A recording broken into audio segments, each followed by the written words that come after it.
Masih belum ada nama yang diumumkan untuk mengisi posisi Menteri Pemuda dan Olahraga pengganti Dito Aryo Tejo.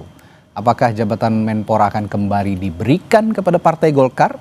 Kita akan bahas bersama politisi senior Partai Golkar Ridwan Hisyam dan Direktur Eksekutif Carta Politika Yunarto Wijaya. Selamat malam Pak Ridwan. Selamat malam, Assalamualaikum. Waalaikumsalam Pak Toto. Mas Toto apa kabar? Selamat malam Bang Radi, Bang Ridwan. Oke. Saya ke Pak Ridwan dulu. Benar katanya mau diisi Partai Golkar lagi. Udah direkomendasikan kalau kata Ketum Bahlil tadi. Saya sih dengerin namanya Putri Komarudin. Benar nggak tuh? Benar. Benar ya? Insya Allah. Itu pertimbangannya apa kira-kira mengusulkan sosok Putri Komarudin? Kalau pertimbangannya, saya kan tidak tanya Pak Ketum ya. Oke. Saya kira kalau dilihat dari kader-kader muda Golkar yang sekarang ada di Senayan, memang si Putri Komarudin ini prestasinya cukup bagus. Oke. Sudah periode kedua kan dia, dan saya kira mumpuni lah untuk kalau bicara kepentingan anak-anak muda olahraga, dia tidak ada masalah. Nah, kalau dikatakan bahwa Golkar sudah ada yang satu Pak Mutardin ini bukan jatah-jatahan. Oke. Nah, itu jadi memang harusnya memang pemerintah dalam hal ini presiden karena punya hak prerogatif, dia harus melihat, jadi jangan melihat karena ini jatah. Harus memang betul-betul orang yang mempunyai capable di situ. Karena Pak Jokowi ini terus terang loh masih dituntut oleh rakyat. Karena kok Pak Jokowi ini Pak Ridwan? Sorry, waduh salah ini kok Pak Jokowi ini. Masih teringat Pak Jokowi. Ini karena Mas Toto tadi ini. Jadi karena Pak Prabowo ini di dalam kampanyenya itu menyampaikan bahwa dia akan memimpin Zakon kabinet. Zakon, jadi orang-orang profesional. Dan Pak Prabowo ini menangnya ini kan signifikan, di atas 50% satu putaran. Jadi seharusnya dukungan politiknya itu sangat kuat. Nah, jadi tidak perlu ragu-ragu. Sudah tekankan langsung kabinet. Biarkanlah orang-orang partai politik itu kerja di legislatif, sehingga undang-undang dasar kita bahwa politik demokrasi itu ada partai politik itu betul-betul berjalan dengan baik. Eksekutif biarlah orang-orang profesional. Partai politik ada di legislatif, maka ini akan berjalan. Kalau kita lihat sekarang, yang namanya ketua umum partai politik menjadi pembantu presiden. Terus gimana? Logikanya di mana? Undang-undang dasar 45 kita yang negara demokrasi itu di mana? Tapi ketua umumnya Pak Ridwan kan? Saya bilang bukan saya ketua umum Bahlil, semua ketua umum partai politik. Ketua umum Pak Ridwan juga pembantu presiden loh. Di Golkar tidak pernah seperti ini. Coba baru kali ini gitu. Baru kali ini, 2 periode terakhir. Yaitu Erlangga sama sama si Bahlil.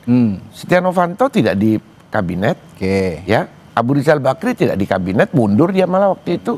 Dulu Pak Yusuf Kala bahkan wapres. Kalau wakil presiden itu bukan pembantu. Beda bukan pembantu. Bukan pembantu presiden, dia wakil presiden. Nah, terus Akbar Tanjung adalah bukan pembantu presiden, malah dia menteri sekretaris negara, dia mundur dia. Nah, dia pilih jadi partai politik. Nah, sehingga demokrasi kita yang dicita-citakan oleh reformasi itu bisa berjalan benar. Ini sekarang nggak benar. Makanya kita harus melakukan reformasi jilid kedua. Ini otokritik dari seorang internal Partai Golkar, Mas Toto. Bukan Partai Golkar saja, semua. Tapi tadi dalam konteks reshuffle, bukan jatah-jatahan kalau Pak bukan jatah-jatahan, yang profesional. Bargainnya bargainnya melihat kepada zakon kabinet yang ingin dibangun oleh Pak Prabowo. Gimana nih, Mas Toto? Iya, kalau semua politisi berpikir seperti Bang Ridwan, pengamat politik nggak perlu teriak lagi. Jadi saya agak kaget. Tadi kita sebenarnya sempat membahas itu sebelum acara dimulai ya. Tadi pas ngobrol-ngobrol, saya kaget juga Bang Ridwan berani menyampaikan itu di hadapan publik. Dan itu betul. Ini problem klasik yang ada baik dari zaman SBY, diteruskan oleh Pak Jokowi, dan kemudian makin bertambah misalnya periode kedua Jokowi makin ekstrim. Koalisinya makin gendut, 80%. Lalu kemudian yang terjadi juga kabinetnya makin dagang sapi. Dan sayangnya ketika Pak Prabowo ini menang dengan angka besar, artinya kan kepercayaan masyarakat secara langsung legitimasinya sangat besar, lalu kemudian malah diteruskan dengan langkah yang lebih ekstrim. Koalisinya sangat gemuk dan konsekuensinya kabinetnya juga sangat gemuk.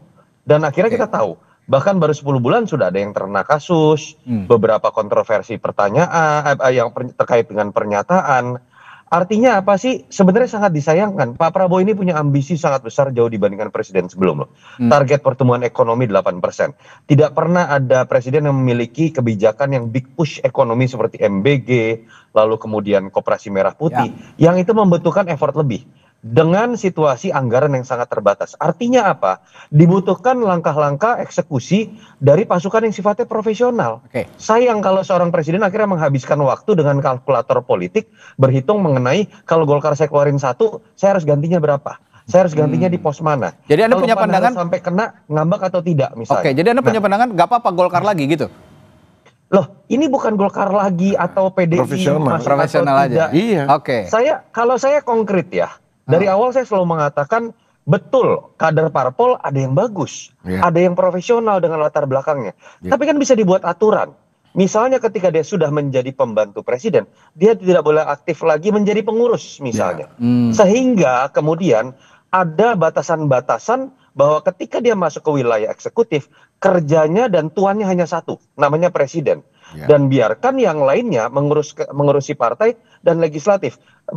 Mas Radi, apa sih yang terjadi sekarang? Kenapa orang marah terhadap DPR yang dianggap nggak kerja, lalu tunjangan jabatannya naik? Kan ini ada akar masalahnya.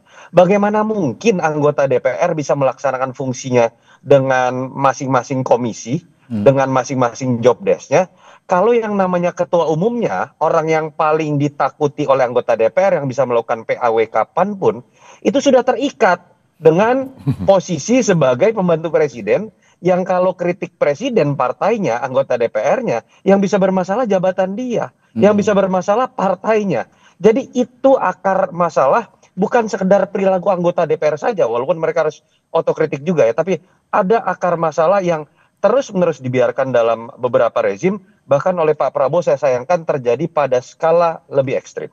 Oke, tapi pertanyaan selanjutnya, kalau begitu ya kita tidak memandang apa partainya, yang penting capable. Tadi kita sudah bicarakan soal itu. Artinya pencopotan. Jangan juga tim sukses, relawan-relawan. Yang ini saya tanyakan, tapi relawan yang profesional silakan. Yang ini saya tanyakan, artinya kemarin keputusan presiden untuk mencopot Dito Aryo Tejo menganggap atau sudah didiskusikan oleh Ketua Umum Partai Golkar bahwa Dito ya tidak capable atau tidak bisa menunjukkan performanya selama ini menjadi Menpora. Jadi gini, kalau masalah ganti-mengganti itu adalah hak prerogatif. Ya. Kalau menurut saya juga tidak berkonsultasi dengan siapapun karena memang menurut presiden bahwa menteri-menteri yang harus dicopot itu harus diberhentikan, maka diundanglah yang namanya partai-partai politik.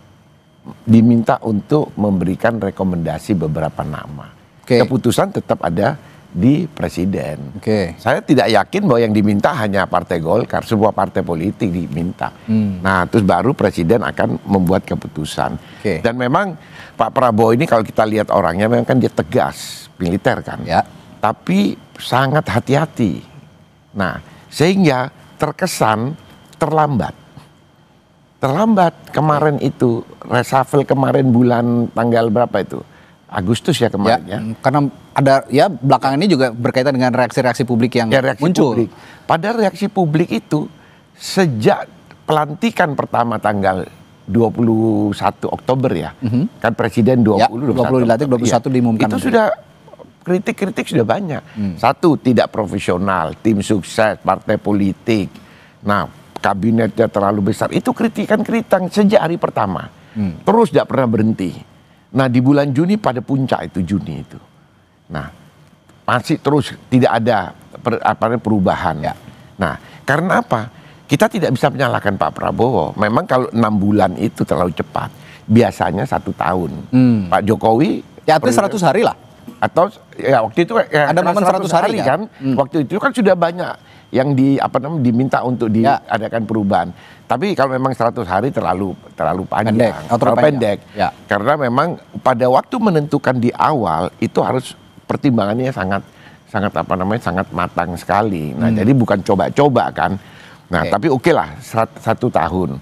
Nah, tapi yang kita sayangkan juga bahwa tidak bisa diantisipasi masyarakat sampai meledak 11 orang meninggal. Nah, ini yang kita sayangkan. Padahal Pak Prabowo itu sudah menyiapkan reshuffle itu sudah. Memang bertahap. Dan ini saya yakin bukan reshuffle yang kedua. Karena yang pertama kan kemarin sudah kan, yang kedua ini. Pertama siapa ya waktu itu di reshuffle ya? Ya karena ada terkasut dengan kasus korupsi. Bukan. Mendikti. Oh, Mendikti itu juga punya persepsi negatif. Nah, itu kan Mendikti baru ini kedua. Nah ini terus ini akan terjadi. Nah nanti bulan ini sekarang September, ya mungkin September Oktober ada lagi. Setelah itu terus, saya pikir itu hak prerogatif presiden. Iya. Silakan. Kalau untuk perbaikan ya kenapa tidak? Karena memang kenapa saya bilang bahwa itu harus dilakukan evaluasi terus. Memang sekarang ini perubahannya sangat cepat.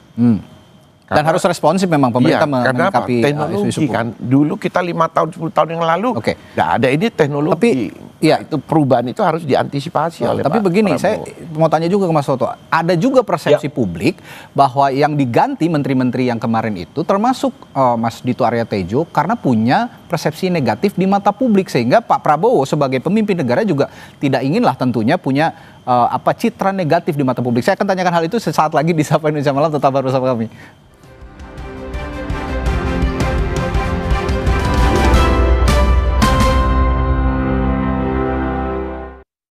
Orang punya semangatnya masing-masing untuk memberikan yang terbaik. Terima kasih untuk kamu yang tidak bercerita, tapi selalu semangat 100%. Kopi Kapal Api. Jelas lebih enak. Aku Viva melewati 7 tahap nano purifikasi, menjaga sejuknya kemurnian dari mineral baik dalam setiap tetesnya. Begitu sejuk di tiap teguk. Aku Viva, murni alami dari Wings Food. Cuaca berubah-ubah, aktivitas padat, jaga kesehatan setiap hari dengan susu steril 7 kurma. Susu steril ditambah kurma 2 kali melindungi tubuh kita, double khasiatnya. Badan jadi terlindungi. Minum susu steril 7 kurma, double khasiatnya. Kamu masih single? Hari gini, double dong. Top Mochaccino, double shot pertama dalam saset. Espressonya double, tambah coklat dan susu. Top Mochaccino, enaknya doubleicious. Move on to Top Mochaccino double shot dari Wings Food. Biar ngumpul makin seru, yuk bikin masakan yang pasti diserbu. Wajib pakai kecap sedap kedelai hitam spesial dari kedelai hitam dan gula aren terbaik. Semur lidahku, bikin lidah auto party. Menggoda. Aduh sama cumi kecap tante. Caramelize. Wilgos approve. Giliranku bikin yang specialicious. Looks good kan? Taste good. Aromanya sedap. Kecap sedap kedelai hitam spesial. Looks and taste beyond good dari Wings Food. Cuaca berubah-ubah, aktivitas padat, jaga kesehatan setiap hari dengan susu steril 7 kurma. Susu steril ditambah kurma 2 kali melindungi tubuh kita, double khasiatnya. Badan jadi terlindungi. Minum susu steril 7 kurma, double khasiatnya. Kamu masih single? Hari gini, double dong. Top Mochaccino, double shot pertama dalam saset. Espressonya double, tambah coklat dan susu. Top Mochaccino, enaknya doubleicious. Move on to Top Mochaccino double shot dari Wings Food. Every mile leads to meaningful stories. Suzuki Franks, marvelous at every mile. 몰라이 두알리마 칼슘 콜라겐 브루크랑 꿀리크리프 툴랑 크로포스 No worries 콜라게나. Susu steril dengan 1000 mg kolagen dan kalsium, kulit no keriput, tulang no keropos. 콜라게나 susu awet muda. Floridina, nomor 1 freshnya, nomor 1 funnya. Bulir jeruknya asli, lebih banyak. Coco Beats-nya cuy-cuy, dapat segernya, dapat funnya. Floridina, nomor 1 fun, asli jeruknya, asli bulirnya. Lawan ketombe dengan Zinc Cool Booster baru. Deo Active Scalp Technology lawan 3 jenis ketombe. Boost sensasi dingin with glacier water and mint. Zinc Cool Booster, ketombe no worries. Lion. 몰라이 두알리마 칼슘 콜라겐 브루크랑 꿀리크리프 툴랑 크로포스 No worries 콜라게나. Susu steril dengan 1000 mg kolagen dan kalsium, kulit no keriput, tulang no keropos. 콜라게나 susu awet muda. Kamu masih single? Hari gini, double dong. Top Mochaccino, double shot pertama dalam saset. Espressonya double, tambah coklat dan susu. Top Mochaccino, enaknya doubleicious. Move on to Top Mochaccino double shot dari Wings Food. mulai 25 kalsium 콜라겐 부르크랑 꿀리크리프 툴랑 크로포스 No worries 콜라겐 Susu steril dengan 1000 mg kolagen dan kalsium, kulit no keriput, tulang no keropos. 콜라겐은 수수 awet muda. Kompas TV terus berkembang dengan inovasinya sebagai mitra masyarakat dalam membangun harmoni di tengah keberagaman Indonesia. Cuaca berubah-ubah, aktivitas padat, jaga kesehatan setiap hari dengan susu steril 7 kurma. Susu steril ditambah kurma 2 kali melindungi tubuh kita, double khasiatnya. Badan jadi terlindungi. Minum susu steril 7 kurma, double khasiatnya.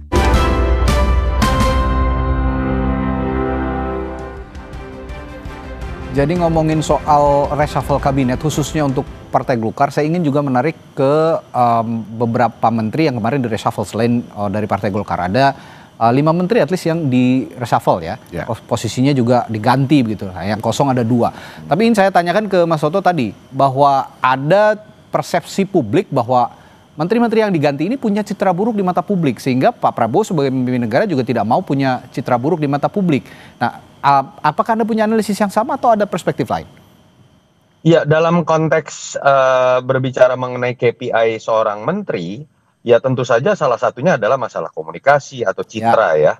Tetapi kalau kita berlandaskan hal tersebut, banyak nama lain yang sempat membuat blunder pernyataan-pernyataan atau kemudian juga mengundang kontroversi. Jadi sulit buat kita menyimpulkan pada satu indikator saja, misalnya Dito, lalu Pak BG, lalu kemudian Karding, itu karena citra buruk. Misalnya kalau kita bicara Karding dikaitkan dengan foto bermain domino. Kalau dalam konteks konflik of interest yang harusnya kena itu bukan Karding. Walaupun dia katanya berasal dari satu organisasi dan dia yang mengajak ketemuan gitu ya. Tapi kan harusnya di situ Raja Juli Antoni dalam kapasitas sebagai Menteri Kehutanan. Jadi saya melihat bukan karena faktor itu semata, atau jangan-jangan memang akan ada tahap 2. Misalnya kalau mau berspekulasi, ada momen yang seharusnya dalam waktu cepat mengenai pelantikan dari Menko Polkam, lalu misalnya ada Wamen seperti Noel, dan juga menteri satu lagi apa? Yang belum dilantik, Menpora misalnya. Menpora bukan dan tidak Menko Polkam mungkin kan, dengan mengagetkannya situasi kemarin akan muncul juga, jangan-jangan tiba-tiba nanti pada saat pelantikan akan ada beberapa pergantian yang lain gitu misalnya. Dan tadi Bang Ridwan sudah menyebutkan ya, poin paling penting adalah kita ingin Pak Prabowo tanpa beban. Dia sudah punya legitimasi sangat besar, ambisinya juga sangat besar. Saya ingin sekali loh teriakan-teriakan Pak Prabowo ketika berbicara mengenai serakaisme. Orang kaya jangan main-main, koruptor juga jangan main-main. Saya berharap sekali itu juga diterapkan. Para menteri juga jangan main-main. Bahwa loyalitas hanya kepada visi saya, bahwa integritas juga didasarkan pada kerja sebagai pembantu presiden. Jangan sampai kemudian menghadapi kendala karena tugas Anda sebagai pengurus partai. Itu yang selalu jadi problem klasik kritik dari setiap pengamat terhadap semua presiden. Dan Pak Prabowo dengan segala hormat sudah memulai dengan langkah yang buruk dalam konteks membangun kabinet yang gemuk tadi. Oke, itu adalah bagian dari realitas politik ketika sistem presidensial kita memang ambigu, tapi ketika Anda sudah dilantik, Anda punya kebebasan sepenuhnya untuk mereshuffle kapanpun, jadilah seorang presiden. Jangan berbicara atau menempatkan diri menjadi pemimpin koalisi.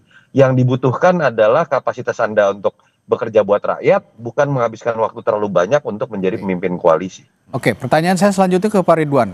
Kalau begitu, apa harapan dari Anda sebagai politisi Partai Golkar, mungkin juga bisa memberikan masukan kepada pimpinan Partai Golkar agar stabilitas pemerintahan Pak Prabowo ini tidak terus terganggu dengan hal-hal seperti reshuffle ini? Karena bagaimanapun saya melihat kemarin ada reshuffle, seperti contohnya pergantian Menteri Keuangan ini direspons oleh pasar sangat buruk begitu. Nah, bagaimana soal ini menjaga stabilitas pemerintahan Pak Prabowo? Saya sih sudah di forum ini juga kalau tidak salah, saya sudah berbicara bahwa Akbar Tanjung begitu terpilih jadi ketua umum Partai Golkar, dia mengundurkan diri dari Menteri Sekretaris Negara. Itu di zaman reformasi. Nah ini sekarang zaman sudah bagus. Kenapa kok sekarang double seperti ini. Jadi saya sudah menyarankan kepada ketua umum saya, Anda pilih ketua umum atau mundur jadi menteri, atau Anda jadi menteri mundur dong dari ketua. Sudah disampaikan itu? Bukan sampaikan langsung, kemana-mana saya ngomong. Semua TV saya bicara seperti itu. Karena apa? So far udah ada respon dari Pak Ketum? Ya, masih pikir-pikir. Jadi memang silakan, ini saya kira ini bukan untuk ketum saya saja, termasuk kepada Pak Prabowo. Kita bicara Pak Prabowo harus juga mundur dari ketua umum Partai Gerindra. Tidak boleh. Dulu zaman Pak Harto tidak pernah jadi ketua umum Partai Golkar. Dia hanya Dewan Pembina. Nah itu jadi jelas kan sudah ini. Kenapa kok Pak Prabowo mencontohkan hal yang tidak baik di dalam iklim demokrasi yang seperti ini? Dan demokrasinya terbuka loh ini sekarang. Nah kalau kita mau memperbaiki, ayo kita perbaiki bareng-bareng. Kita bikin reformasi jilid kedua, terutama kepada partai politik. Undang-undang partai politik kita harus perbaiki, termasuk undang-undang di dalam DPR juga kita harus perbaiki. Undang-undang pemilu juga ya? Undang-undang pemilu, nah itu. Masa untuk jadi anggota DPR itu juga ada aturannya. Ini semua pokok punya duit jadi anggota DPR. Mau berapa kali, mau 6 kali, 7 kali. Saya ini kalau maju lagi 6 kali terpilih, tapi saya mundur, saya tidak maju saya. Karena saya tidak mau direformasi. Dimundurkan. Saya mundur. Itu harus ada batasannya. Masa lebih bagus di zaman Orde Baru? Orde Baru itu 4 kali maksimal. Tidak boleh orang lebih dari 4 kali. Nah ini harus undang-undang. Jadi jangan partainya. Karena kalau partainya, saya di Golkar, saya sudah aturan 4 kali di Golkar. Karena saya sudah ada calonkan, saya pindah ke partai lain dicalonkan. Nah itu tidak boleh. Jadi harus undang-undang pemilunya yang diperbaiki. Kembali ke konteks pembicaraan kita malam hari ini, bahwa apakah Menpora masih dari Partai Golkar, itu tidak masalah kalau kata Pak Ridwan Hisap. Yang siapapun. Ya, Bung Toto juga tadi tidak mempermasalahkan hal itu. Nah, kalau gitu saya ingin tanya juga ke Mas Toto soal sosok Putri Komarudin yang digadang-gadang juga akan mengisi posisi Menpora. Sejauh ini punya reputasi baikkah di mata publik? Putri itu bahkan kalau saya tidak mau membandingkan ya, dua-duanya saya kenal baik Dito ataupun Putri, tapi Putri ini lebih punya sepak terjang, bahkan kalau dibandingkan pun. Dia setahu saya bahkan ketika sekolah di Australia, dia salah satu yang aktif di PPI, kalau saya tidak salah, sempat jadi ketua malah. Dan di luar nama besar ayahnya, memang kiprahnya sangat baik, bahkan lebih dikenal terlebih dahulu dalam dunia politik dibandingkan Dito misalnya. Jadi menurut saya sangat mumpuni, tapi kata kuncinya tadi, bagaimana kita melihat seorang Putri kan enak tuh. Kalau saya tadi analisisnya dari sisi dia ternyata aktivis. Ketika di PPI ternyata dia pernah jadi ketua. Ternyata dia vokal misalnya pada saat dia ada di komisi di DPR. Itu kan enak. Tapi kalau berbicaranya dari sisi matematika politik, Golkar ditambah dong 1 misalnya. Atau kalau yang dipecat dari Golkar harus yang dapat lagi dari Golkar juga. Itu yang membuat kapasitas orang jadi tidak punya makna. Itu yang membuat seakan-akan reshuffle ini transaksi. Itu yang membuat juga presiden seakan-akan tersandera. Nah, jadi kalau mau jujur, bahkan sebetulnya di Undang-Undang Kementerian Negara jelas loh, seorang menteri tidak boleh aktif dalam organisasi yang terkait dengan APBN. Pertanyaan saya, partai itu dapat duit gak dari APBN? Ada, itu nggak pernah dituruti. Katakanlah ketika kita berbicara mengenai nanti perubahan undang-undang yang lebih mengikat, tapi saya ingin sekali Pak Prabowo punya ketegasan. Kalau perlu, sudah siapapun yang sudah bukan terlanjur, menjadi pembantu presiden dengan tugas berat, lepaskanlah kepengurusannya di partai, sehingga kemudian dia bisa fokus dalam tugas sebagai pembantu presiden. Pertanyaan lain adalah, kenapa sekarang reshuffle itu tidak langsung melantik seorang menteri? Ada 2 posisi kosong, kenapa didiamkan seperti itu? Apa yang terjadi sesungguhnya, Bung Toto? Iya, kalau saya lihat tentu saja terlihat ada keterburu-buruan ya. Karena kan kalau kita lihat beberapa indikator ternyata belum ada penggantinya Pak BG. Lalu kalau ditanya Menpora lagi keluar kota, artinya kan memang benar-benar terburu-buru dari sisi teknis gitu ya. Itu nggak masalah. Jadi menurut saya malah jadi menarik ya kalau kita bicara simbol, Pak Prabowo sudah membuktikan dirinya he is not Jokowi yang selalu reshuffle-nya hari Rabu keramat gitu misalnya ya. Pak Prabowo sekarang punya Senin keramat gitu misalnya kan. Tetapi mungkin ada keterburu-buruan di situ, tapi saya setuju saja bahwa reshuffle tidak boleh didiamkan menjadi gosip terlalu lama, itu malah menjadi instabilitas politik atau membuat ada pihak-pihak yang bermanuver. Tapi yang saya harapkan adalah tadi, secara kualitatif bahwa apa yang diputuskan oleh Presiden itu bukan hasil deal-dealan. Bukan hasil kalkulator politik nggak enak sama partai tertentu, harus dibalas, harus diberikan kompensasi. Kalau seperti itu Presiden akan banyak menghabiskan waktu untuk hal-hal yang sifatnya hanya menguntungkan elit dan nggak ada urusannya sama rakyat.